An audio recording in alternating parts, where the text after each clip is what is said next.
Most people think they already know how the human story began. They were handed a version as children, memorized it, and never had a reason to question it. But the ruins, the symbols, the calendars, and the sky maps tell a different origin. One that is older, cleaner, and far more deliberate. What you're about to hear isn't conspiracy. And it isn't mythology, it's the memory beneath every civilization on Earth. This is not a quick video. Also, this is not meant for entertainment. This is a reconstruction of the story we were never meant to lose, told piece by piece, without fear, without permission, and without rushing to make it comfortable. If you decide to stay, understand this. It will challenge what you were taught, not because you were wrong, but because the story was incomplete. So take a breath and set the noise aside. If you need to download this and come back, do that. If you need to watch it in pieces, do that too. This is not meant to be consumed, it is meant to be remembered. The quiet realization is this is not a new story. It is the oldest one we have. The Unbroken Story, a documentary of what we remembered too late. So before we begin, understand this. Nothing in this story asks you to believe anything. It asks you to look, to notice, to feel for the pattern that repeats across every civilization, every scripture, every ruin, every myth. This is not theory.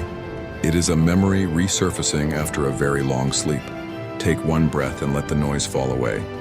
The assumptions, the defenses, the reflex to argue, the reflex to defend what was inherited. None of that is needed here. You don't have to agree with anything that follows, just witness it. Because if the story was ever meant to be forgotten, it would not repeat itself everywhere on Earth. On different continents, in different languages, all with the same structure. The question was never whether the story was true, only how much of it was allowed to remain. Then a quiet realization. You have heard this before, just not all at once. Now we begin where every civilization begins, not with the people, but with the ones who taught them, the visitors. We were raised to think that humanity learned everything through trial and error, slow invention, and accidental discovery. But the earliest civilizations appear suddenly with finished systems: agriculture, astronomy, architecture, calendars, metallurgy, mythology, and laws, all at once without a visible learning curve. It's as if someone handed us the blueprint instead of us drafting it step by step. The strange part is how every culture remembers teachers who were not born here. Then the realization that origin stories don't describe beginnings, they describe arrivals. In Mesopotamia, they were called the Anunnaki, the ones who came down to shape humanity and its way of life. In Egypt, they were Neteru, divine beings who walked among the first kings and builders. In the high Andes, they were Viracocha's radiant messengers, arriving after a great darkness to restore order. Across the Pacific, they were remembered as sky people, star visitors, shining ancestors. Different languages, different landscapes. Same pattern repeated without contact between the storytellers, unless the story was older than the separation. The first gifts are always the same: how to read the sky, how to plant with the seasons, how to shape stone, how to measure the world, how to organize society. These are not survival instincts. These are the traits of civilization, and they appear fully formed, not gradually earned. This suggests memory, not discovery, a knowledge transfer rather than an evolution of trial and error. Someone taught humanity how to be human in the way we recognize today, but there is always a second pattern in the old accounts, the one whispered rather than sung. These visitors did not stay unified in purpose. Some broke the rules they arrived with. Some crossed boundaries, shared forbidden knowledge, or bonded with humans in ways the original order did not intend. And every culture says the same thing in its own way. When power accelerated faster than wisdom, a reckoning followed. The beginning of civilization is not the beginning of the human story. It is the beginning of intervention. What we call history is what survived a reset, a rewriting, and a memory that was allowed to remain, and the most important details were not erased. They were reshaped into myth so no one would look at them too closely. Once you see the pattern, the puzzle pieces stop being mysterious. The teachers didn't disappear, only their names changed. The crossing, the old stories agree on one turning point: the moment the visitors stopped teaching and started intermingling with the people they came to guide. This wasn't a tale of worship, it was a breach of boundaries. The watchers who were meant to observe became participants, and the line between mortal and celestial blurred. Children born from these unions carried strength, stature, perception, and memory. that did not match the rest of the human field. Quiet realization: the beginning of royalty is not political, it is biological. In Sumer they called them the Dingir, those of shining blood, and traced thrones through their descendants. In the Hebrew record, they were Nephilim and the men of renown, remembered not for metaphor but for physical presence. In Greece they were the heroes, half-god figures whose power set them apart from ordinary tribes. In Mesoamerica they appear as feathered serpents, not reptiles, but those who bridged the sky and the earth. Different symbols, same inheritance. The ruling class did not arise from the people, and it was placed among them. This crossing gave humanity a leap forward, but leaps have consequences. Knowledge that once required generations of discipline could now be inherited rather than learned. Power arrived faster than maturity could handle, and the world began to tilt. Cities rose too quickly, war became more deliberate, and appetites expanded beyond what the earth could quietly give. Quiet realization: the danger was never in the knowledge, it was in the acceleration. Every tradition remembers the moment the balance broke. Not with judgment, not with anger, but with understanding that the world had shifted into something unsustainable. The teachers had not meant for their gift to become inheritance, and humanity had not been prepared to carry the weight of it. This is when the first warnings appear in the record, spoken in temples carved in stone, whispered in ritual: what rises too fast will fall. Quiet realization: the flood didn't come out of nowhere, it came out of inevitability. The crossing wasn't a crime, it was a catalyst. The world was never the same after it, and history since then has been the echo of its consequences. If you follow the line far enough through bloodlines, crowns, priesthoods, and symbols, you start to see that we never lost the connection. We only stopped acknowledging it. Because the story didn't end, it just went quiet. The reset.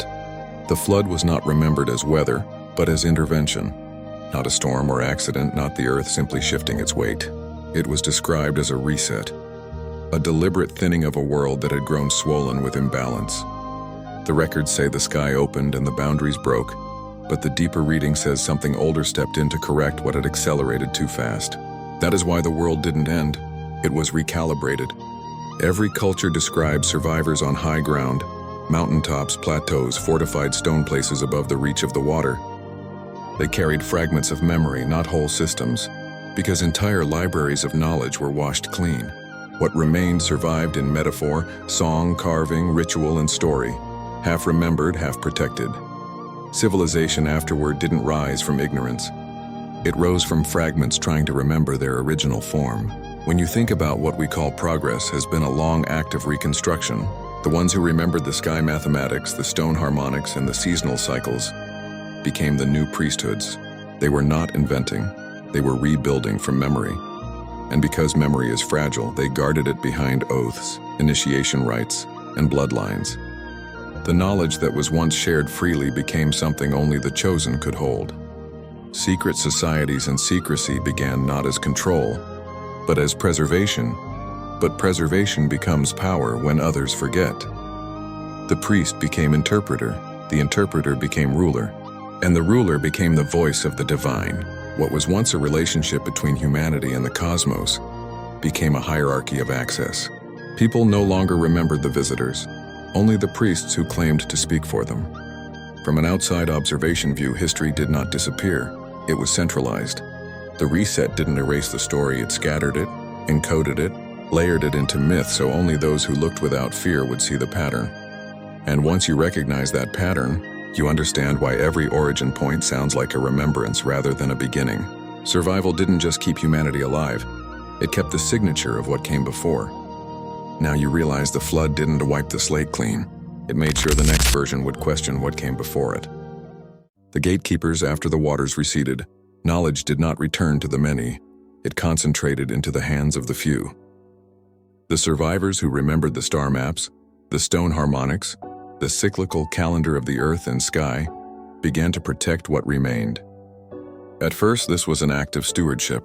Memory is fragile and the world was still unsteady. But when knowledge becomes scarce, it becomes leverage, and leverage becomes authority. Then the realization hits. Power does not begin with force, and it begins with information. The priesthoods arose, each claiming lineage to the teachers who had walked the early world. Not teachers in the metaphorical sense. Teachers in the literal sense, those who walked in bodies and spoke in full daylight. Their descendants, advisors, and initiates became the interpreters of what the rest of humanity could no longer remember.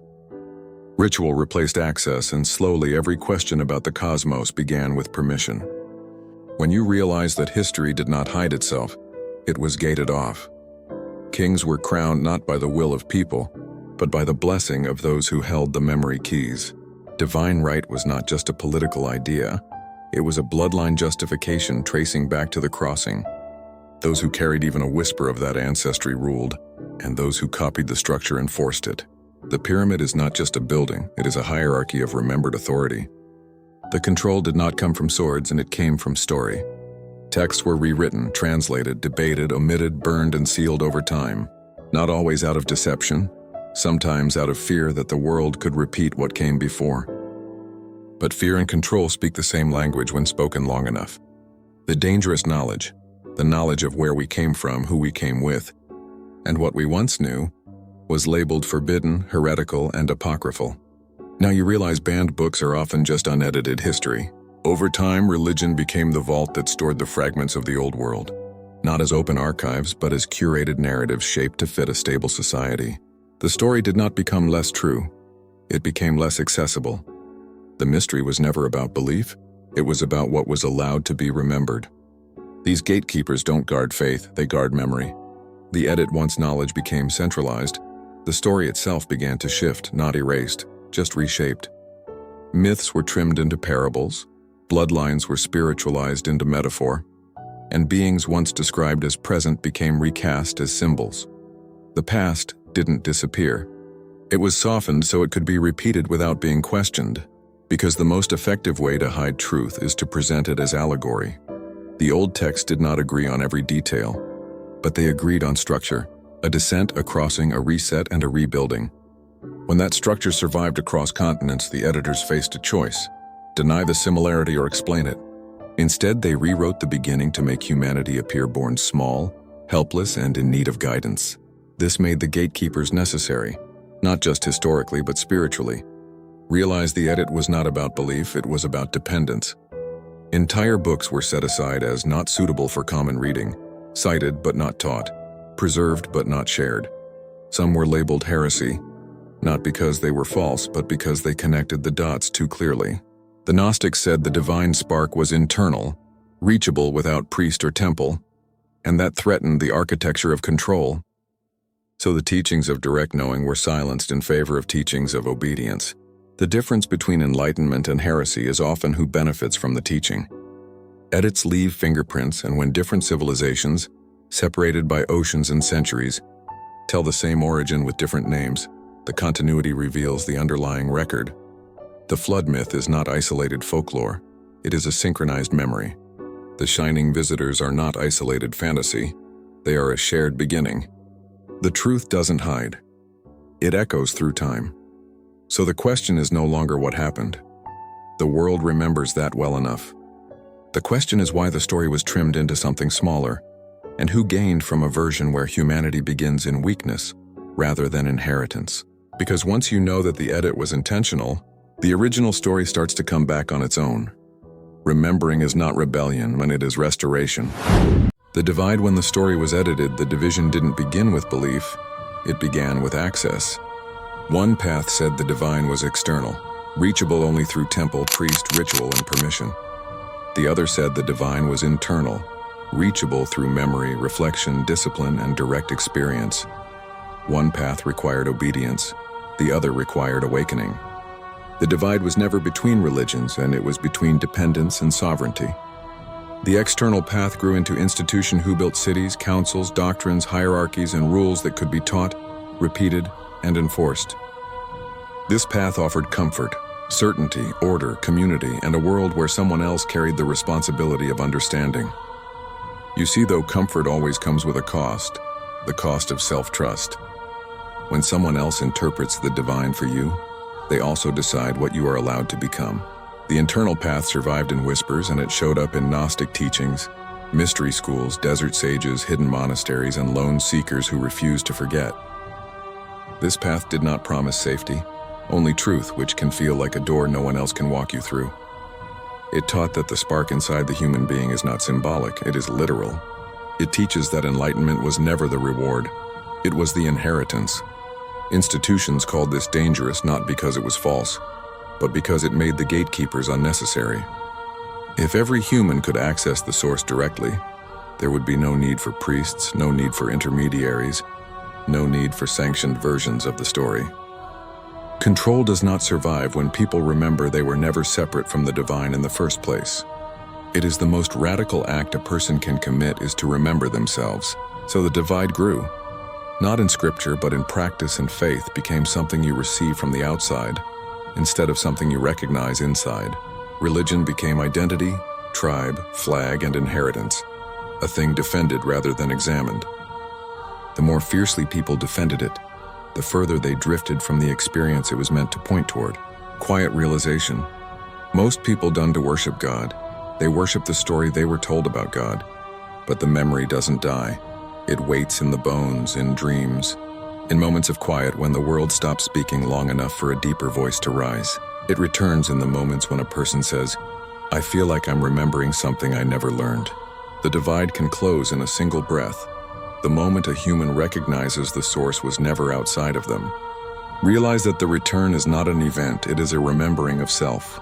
I need to make something clear before we go any further. This is not an attack on God or faith or devotion. People need meaning. People also need something to hold on to when the world breaks. I respect that deeply, more deeply than you can know. What I am questioning is not the divine. I am questioning the systems that claimed ownership of it. The temples, the councils, the hierarchies, the translations, and the edits, all of those were human hands. Shaped by human decisions, human politics, and human fear of what happens when ordinary people remember their own connection to source. Faith is not the enemy, the control of it is. If your belief gives you peace, I honor that. If your belief has ever made you feel small, afraid, guilty, or dependent, then I am speaking to you. If your belief allows you to stand for or with atrocity, I cannot and will never stand by that. I am not tearing God down. I am removing the distance that was placed between God and the human being. The return. The return is not about someone coming down from the sky. It is about something rising up from within. The old texts spoke of the end times as a moment of unveiling, not destruction. A time when what was hidden becomes visible again, and what was taken from memory begins to surface. This does not happen through prophecy or spectacle or force, but through recognition. One mind at a time, remembering it was never small. The return is not arrival, it is awakening. People today feel it before they can name it. The unease, the dissonance, the sense that the world we were handed does not match the world we feel underneath. That is not anxiety, and that is memory surfacing. A pressure building where the truth is trying to break through the edits. The moment you stop fighting that feeling is the moment remembering begins on its own. There is a quiet realization that awakening doesn't require belief, only honesty. This is why systems feel so unstable now. The stories that held entire civilizations in place are no longer strong enough to contain the questions rising in ordinary people. When the narrative loses its gravity, the mind looks for the original center, the deeper source beneath the taught one. People are not rejecting faith, they are rejecting the fences around it. When the soul grows, the container must expand or break. The return is not a single event, and it is not led by institutions. It happens in quiet rooms, in late-night realizations, in the moment someone asks, "What if the divine was never separate from me?" It happens when a person stops worshiping the storytellers and starts remembering the story, when they recognize that the spark they feel is not metaphor, it is ancestry. The divine didn't leave us. We stopped recognizing our resemblance to it. We are not waiting for saviors. We are remembering the builders, the teachers, the ones who walked with us before the edits and the resets. The return is the lifting of amnesia, not the arrival of something new. And once enough people remember, the story stops being history and becomes identity again. Quiet realization. The return is not coming. It is already happening. The choice every era reaches a point where memory and forgetting stand side by side. A moment where the story can continue as it has, or return to what it once was. Not through revolution, not through conquest, but through recognition. The world is not asking us to believe something new. It is asking us to admit what we already feel, but have been taught to ignore. Quiet realization. The choice is not between faith and disbelief. It is between inheritance and amnesia. The external path still offers certainty. It gives rules, identity, belonging, and a clear hierarchy that explains the world. It is stable, familiar, and reinforced by generations of repetition. But it requires surrender of the inner voice, the one that whispers when everything else is quiet. Quiet realization. Safety can be a cage when the door is never opened. The internal path does not offer comfort. It does not promise answers on demand or meaning packaged in familiar language. It requires patience, discipline, and the willingness to sit with questions long enough to hear the answers rise from within. It asks you to trust the part of yourself you learn to doubt. Quiet realization. Freedom begins where dependency ends. The divide now is not between believers and non-believers. It is between those who have remembered and those who are afraid to remember. Some will cling to the edited story because it is safer than facing the vastness of the real one.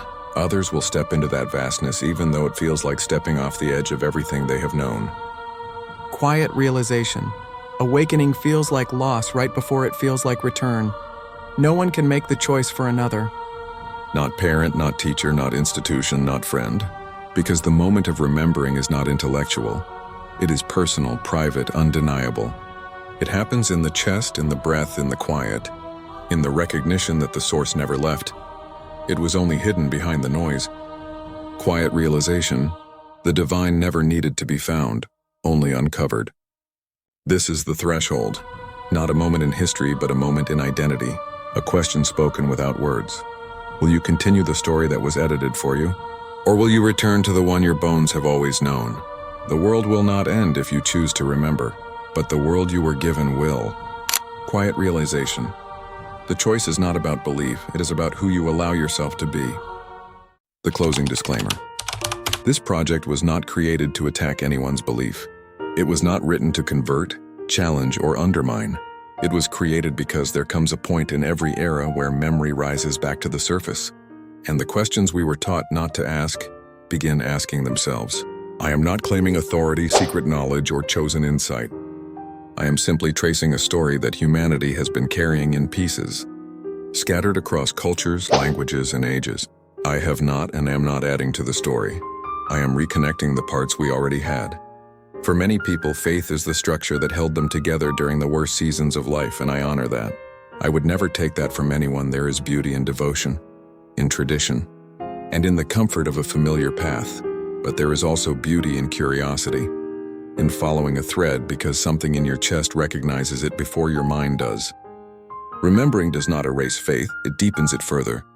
This work does not claim that any religion is false. It claims that the roots of all religions lead back to the same origin, the same sky, the same history that was remembered differently across the world. If your belief brings you peace, hold it close to you. If your belief has ever felt too small for the size of your soul, allow yourself to explore without fear. The divine does not vanish when questioned. Only illusions do. Truth does not fear being examined because it is true. I'm not asking anyone to agree. I'm not asking anyone to follow. I am not presenting doctrine, ideology, or system. All I ask is that you sit with what you feel while hearing this, not what you were told to feel. Because every person comes to their own remembering in their own time, even in their own way. Growth should not be a threat. It is a return. So if you watch this and feel anger, that's okay. If you watch this and feel curiosity, that's okay. If you watch this and feel something quietly rising in your chest that you can name, that is okay too. This is not about winning belief or losing belief. This is about recognizing that there was always more to the story. And you are allowed to look. That is the thing. No one has to be wrong for you to remember who you are. I need to leave this here plainly. I need it said out loud. This is my understanding of the story. Not the only one, not the final word. If this challenged something you believe, I promise it wasn't to tear anything down. Faith is personal, and I respect anyone who holds it with sincerity. This was me piecing together what I felt missing, what felt forgotten, what felt like memory rising back to the surface. If any of this hurt, I'm sorry for that. It was never the intention. If you watch this all the way through, thank you for giving your time and your mind to it. You didn't have to, and I don't take that lightly. I'm not looking for followers, applause, agreement, or praise. I just needed to speak what I've carried for a long time. If this ever turns into something bigger, If I end up able to provide more for my kids because of it, then good, I wouldn't waste it. They won't be spoiled. They'll just be okay. I don't want wealth or status. I want peace, purpose, and enough to take care of the people around me. I've seen violence. Hell, I was shaped by it.